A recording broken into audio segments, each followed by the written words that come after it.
അടുത്ത ബുധനാഴ്ച അമ്മയുടെ ശാർദാണ്. ഞാൻ തിരുനാവായ ക്ഷേത്രത്തിൽ പോയിട്ടൊന്ന് ബലിയിട്ടാലോ എന്ന് ആലോചിക്കുക. അതിൻ്റെ ഒന്നും ആവശ്യമില്ല. അച്ഛന് ഈ ബലിയിടുന്നതിൽ വിശ്വാസം ഇല്ലാഞ്ഞിട്ടാണോ അതല്ല അമ്മയോടുള്ള ദേഷ്യം കൊണ്ടാണോ ബലിയിടണ്ടെന്ന് പറഞ്ഞേ? നിന്റെ അമ്മയെക്കുറിച്ചുള്ള ചർച്ചകളൊന്നും ഈ വീട്ടിൽ പാടില്ല, ഞാൻ 100 തവണ പറഞ്ഞതാ. പിന്നെ എന്തിനാ അങ്ങനെ ചർച്ച ചെയ്തോണ്ടിരിക്കുന്നത്? ഇതെന്താ ഹിറ്റ്ലർ നടത്തുന്ന മിലിറ്ററി ക്യാമ്പാണോ? അയ്യോ ചേട്ടാ ഒന്ന് മിണ്ടാതിരിക്കാവോ? അതേടാ, ഇത് മിലിറ്ററി ക്യാമ്പ് തന്നെയാ.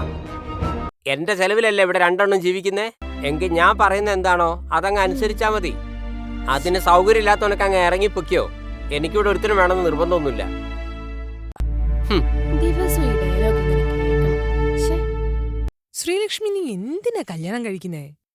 പ്രത്യേകിച്ച് വിവാഹത്തിന് ശേഷം കൂടുതൽ സന്തോഷമായിട്ട് ജീവിക്കുന്ന ഏതെങ്കിലും ഒരാളെ നിനക്ക് കാണിച്ചു തരാൻ പറ്റുമോ? ഓ പിന്നെ അത് മാത്രമല്ല, 2 പ്രസവമൊക്കെ കഴിയുമ്പോഴേക്കും വയറൊക്കെ ചാടി കാണാൻ ബോറാവും. കല്യാണത്തിന് ശേഷം എന്തെല്ലാം ഉത്തരവാദിത്തങ്ങൾ ഏറ്റെടുക്കണം. അടുക്കള പണിയെല്ലാം ചെയ്ത് നടുവൊക്കെ ഒടിഞ്ഞ്. നിങ്ങൾ ഇനി എന്തൊക്കെ പറഞ്ഞാലും ഞാൻ വിവാഹം കഴിക്കും. പ്രേമേട്ടനെ നല്ലൊരു മനുഷ്യനാ. ഇതൊക്കെ നീ തന്നെ മാറ്റി പറയും, നോക്കിക്കോ. നമുക്കിടയിൽ ഇനി പുതിയതായിട്ട് ഒരാള് വേണ്ട. എന്റെ വ്യക്തിപരമായ കാര്യത്തില് നിങ്ങൾ ആരും ഇടപെടണ്ട. കൊറേ ഉപദേശകർ ഇറങ്ങിയിരിക്കുന്നു. ശ്ശോ, കഷ്ടം. എന്താ ചെയ്യാല്ലേ? വിട്ടേക്ക്.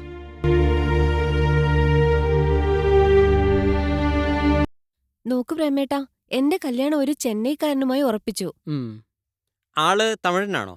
അതെ, അച്ഛന് മലയാളി തന്നെ വേണമെന്നൊന്നുമില്ല. നല്ലൊരു ജോലിക്കാരനായ അത് മതി. 2 ആഴ്ചക്കുള്ളിൽ കല്യാണം നടക്കും. അതെന്താ ഇത്ര പെട്ടെന്ന് കല്യാണം ഉറപ്പിച്ചേ?